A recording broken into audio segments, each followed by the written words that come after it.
Si los negocios fueran un idioma universal, la contabilidad sería sin duda su gramática. Son esas reglas que nos permiten entender qué es lo que una empresa nos está diciendo realmente con sus números. Así que en este análisis vamos a meternos de lleno a descifrar esa gramática. Bueno, ¿cuál es nuestro mapa de ruta?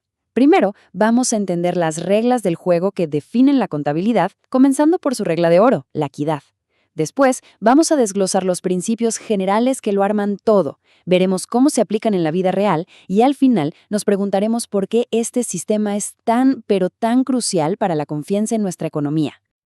Para empezar, hay que hacerse una pregunta básica. ¿Por qué necesitamos reglas? Pensemos en esto.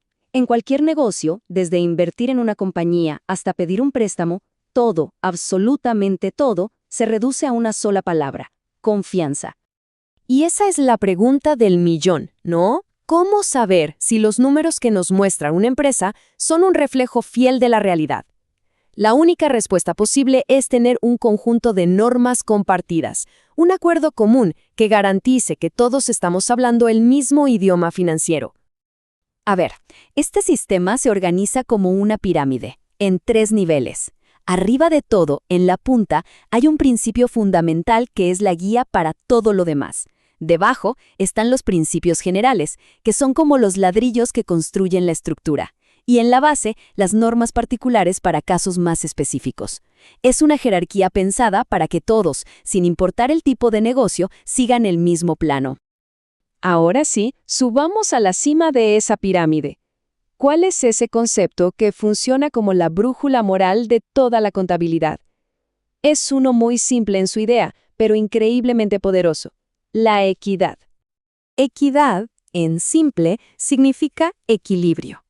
Exige que la información financiera sea imparcial, que no incline la balanza para favorecer a los dueños por encima de los acreedores o al Estado por encima de los empleados.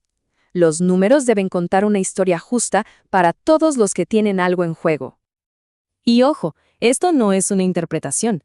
La propia norma lo dice clarísimo. La equidad entre intereses opuestos debe ser una preocupación constante.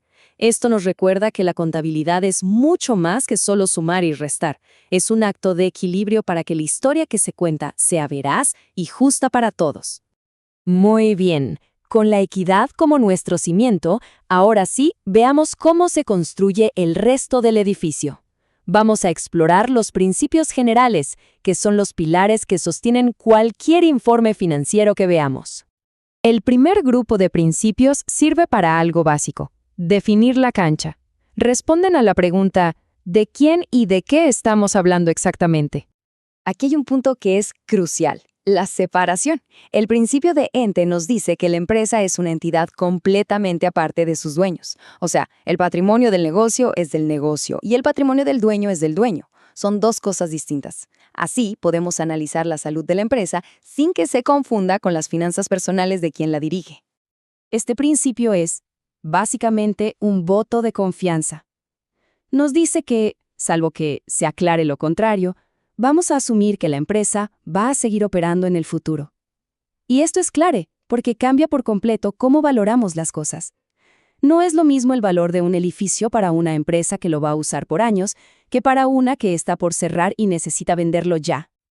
Ok, ya definimos la cancha y asumimos que el juego continúa. Ahora la pregunta es, ¿cómo medimos lo que pasa dentro? Este siguiente grupo de principios nos da, justamente, las reglas para valorar y registrar todo lo que ocurre. Aquí tenemos 3 ideas fundamentales para la medición. Primero, solo contamos bienes económicos, o sea, cosas que tengan un valor que se pueda expresar en dinero. Segundo, usamos una moneda de cuenta única para que todo sea comparable, para no estar mezclando peras con manzanas. Y tercero, algo importantísimo: la evaluación al costo. Esto significa que los bienes se registran por lo que costó adquirirlos. ¿Por qué? Porque ese es un dato objetivo, un hecho, a diferencia de una valoración de mercado que podría cambiar todos los días. Muy bien, ya sabemos qué medir y cómo medirlo, pero falta una pieza clave en este rompecabezas: ¿cuándo lo registramos? El tiempo es un factor crítico en la contabilidad, y este grupo de principios se encarga de ordenarlo. La lógica del tiempo se basa en esto. Ejercicio corta la vida de la empresa en periodos iguales, como años, para poder comparar un periodo con otro. Devengado es fundamental. Si una empresa presta un servicio en enero, el ingreso se anota en enero, aunque el cliente pague en marzo. Lo que importa es cuándo se hizo el trabajo. Y realización nos pone los pies en la tierra. Una ganancia solo se cuenta cuando la operación está cerrada y es segura. Y para cerrar el círculo, llegamos a un grupo de principios que son como los guardianes del sistema. Son los controles de calidad para asegurarse de que la información no solo sea correcta, sino también útil, clara y justa. Estas son las salvaguardas. Objetividad. Todo cambio debe estar respaldado por pruebas. Prudencia. Esta es la famosa regla de ser conservador. Se registran las pérdidas apenas se conocen, pero las ganancias solo cuando son seguras. Uniformidad. No se pueden cambiar las reglas a mitad de camino. Se usan los mismos criterios para poder comparar. Materialidad. Hay que enfocarse en lo que de verdad importa, en las cifras que pueden cambiar una decisión. Y exposición. Todo sobre la mesa, sin secretos. La información debe ser completa. Perfecto. Ya vimos toda la teoría, que puede sonar un poco abstracta.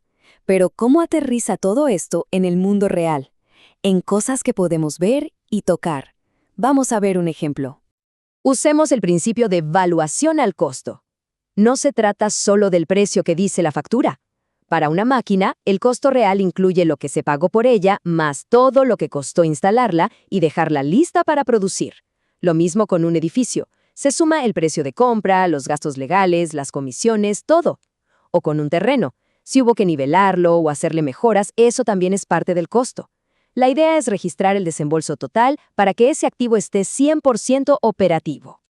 Hemos visto cómo funciona esta gramática contable, desde la idea de equidad hasta el costo real de una máquina.